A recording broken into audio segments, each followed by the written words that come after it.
The triumphs and tragedies of the Solidarity Movement.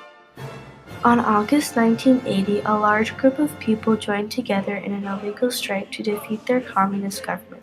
This eventually formed the Solidarity Movement and was the beginning of extraordinary events in Europe.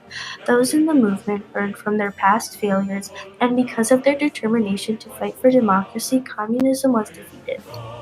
Poland existed ever since 966. Poland is located in the middle of Europe, which caused many border changes, including a time where Poland wasn't on the map for 123 years. When World War I began and Poland was still not on the map, Poles thought that they had a chance to gain back their independence because the war made Germany, Austria, and Russia lose power. As a result, borders in Europe shifted, and some countries, including Poland, gained independence. After gaining independence, Poland was very weak and had a small industry, which caused a problem.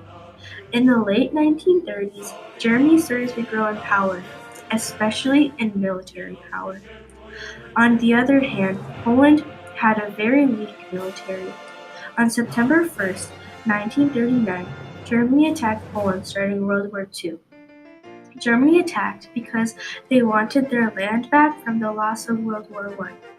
Poland was depending on treaties with France and Britain, which stated that both countries would attack a Polish aggressor. Both declared war on Germany, but none took action. After 2 weeks of heroic fighting, Poland surrendered. On September 17th, the Soviet Union invaded Poland. As a result, Poland was divided by Germany and the Soviet Union. After World War II, Poland was never the same. The failures before the Solidarity Movement. After World War II, Europe was divided into two parts, West and East. Poland ended up on the east side, which was controlled by the Soviet Union. Poland was now under the communist system.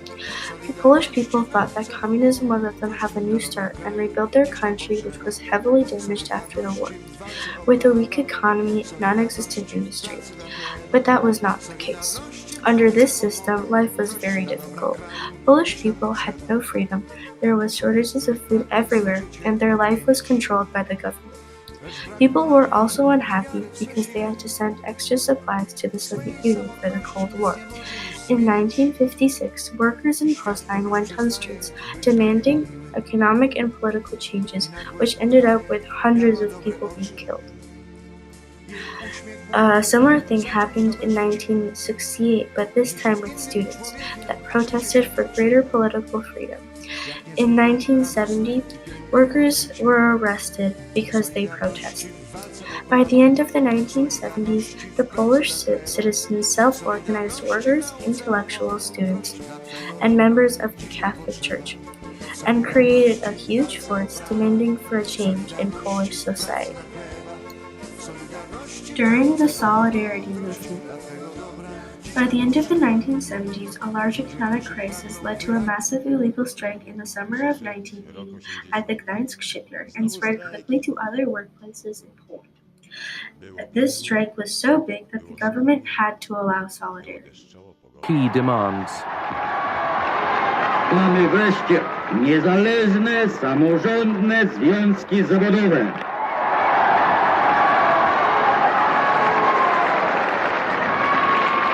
Mamy prawo do strajku. As a result, the Soviet Union started to worry that they would lose control over Poland, and they started to pressure the Polish government to regain control over the situation in Poland. If not, they threatened to attack. The Polish government feared a Soviet Union invasion, so they declared martial law. Ogłaszam, że w dniu dzisiejszym ukonstytuowała się Wojskowa Rada Ocalenia Narodowego. Rada Państwa w zgodzie z postanowieniami Konstytucji wprowadziła dziś o północy stan wojenny na obszarze całego kraju. It was a Sunday morning and me and my sister turned on the TV and we were waiting for the morning show, but on all the channels it was just the general talking about declaring martial law. Peter Sidak describing what the morning was like when martial law was declared. The Solidarity leaders were arrested on December 13, 1981, and Solidarity was banned. But that didn't work. By the end of 1988, the number of strikes and protests increased, even though it was illegal. As a result, the government re-legalized Solidarity and opened negotiations.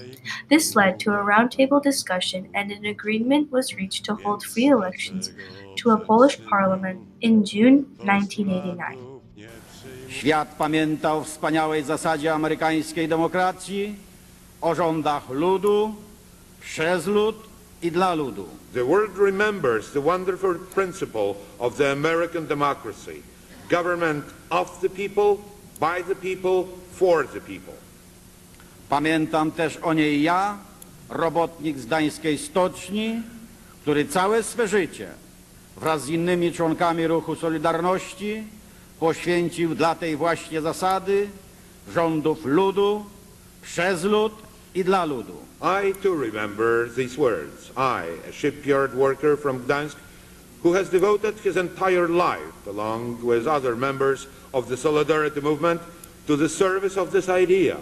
Government of the people, by the people, for the people. What happened to Poland after the Solidarity movement? The government agreed to register the first trade union in the Soviet bloc, the Solidarity movement. Workers gained the right for striking legally. Poles started to feel like their future was in their hands. Thousands of people joined the Solidarity movement. The Soviet Union started to be afraid about the changes in Poland. After the roundtable discussions, the next few years were difficult for Poles. Many factories closed down. People started to face unemployment, something they have never had before. But the hardship of the few years in Poland was worth it because life in Poland got better. What happened to Europe after the Solidarity movement? The collapse of communism in Poland was the first event in the chain reaction that changed Europe. 20 years later, after the roundtable talks and first democratic government, Poland had relatively strong civil society, competitive media, and free market.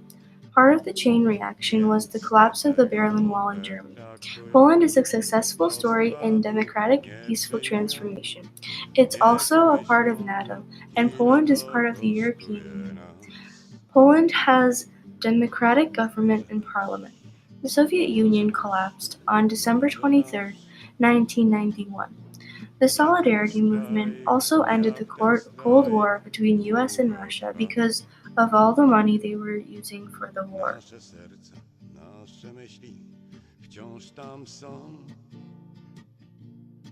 kiedy grudzień przypomina się.